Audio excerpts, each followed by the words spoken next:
summer, I was playing hooky from work. I took myself on a little vacation up to Vail. And I found out that at 4 p.m. in Vail, the gondola is free. And I thought, wow, you know what? If it's free, it's for me. So at 4 p.m., I got in line, and I found out that families like free stuff too. There was a lot of little screaming kids, and I didn't want to ride up the mountain with them.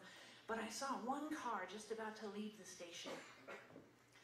And I ran up to it, and I jumped in just before the doors closed. And in the gondola, I found 2 passengers. One was a hippie guy, and the other was his very big dog. I sat down, and I decided I was going to make a little conversation. So I said, hey, what's your dog's name?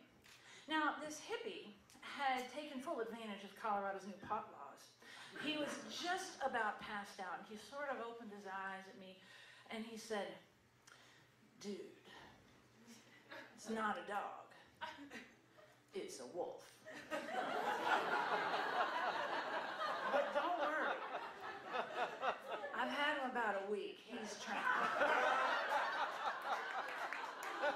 And his name's Romeo.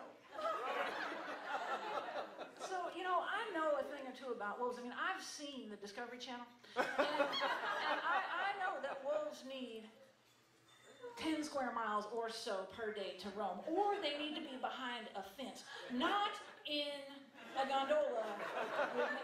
And I also know that you can't train a wolf. No matter how much you think your wolf is trained, it's not trained. And it's not about if it's going to attack, it's about when. So I start to get a little nervous. Because we're stuck, right? There's nowhere to go. And I look at the wolf and I think, okay, well, he's got a collar on. So if something gets intense, maybe the hippie will kind of, you know, come out of his little pot-induced stupor that he's in and, you know, be able to grab the wolf. But then I look a little closer and I notice it's not a collar. It's a macrame necklace. With a peace sign down the So a lot of thoughts start going through my head, because right about now the wolf stands up and he starts, he stands up and I'm sitting in the gondola, we're about eye to eye, and he starts to sniff my leg, and I go, okay, what am I going to do? I smile, right? Then I'm showing my teeth, and maybe that's aggressive. I don't do that. I go, do I try to pet him and risk losing my hand?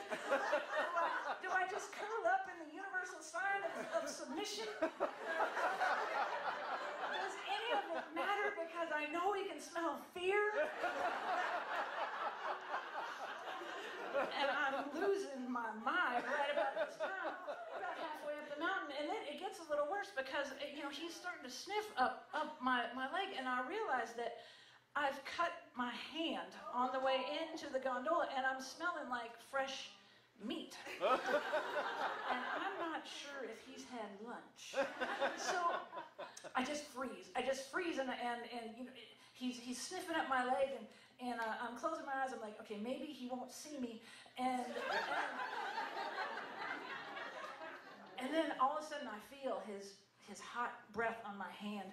And I open my eyes just a little bit, and I see him licking his chops with these big fangs sticking out, and I feel his hot breath on my hand, and I'm seeing the light through my eyes. I feel him lick my hand, and I just know this is it. And I'm thinking, okay, it's better to be dead than be maimed. What if, you know, if he rips my leg off, what is he going to respond like a dog? Do I just say, okay, drop it, just leave it? Like, how long does it take an ambulance to get to the top of Vail Mountain, or am I just relegated to that slow 8-minute ride down to the ER? Is anybody going to go to my funeral? Anyway, I don't know, and as I'm seeing the light, and he licks my hand again, and I'm thinking I'm meeting my maker, and all of a sudden I feel this movement, and I think, wait, I'm not dead.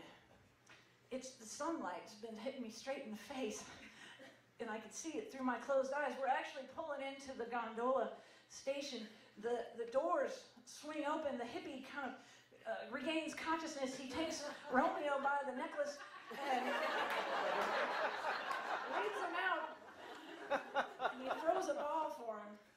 And just before Romeo ran to get it, he turned around and he looked at me, and I swear, he winked.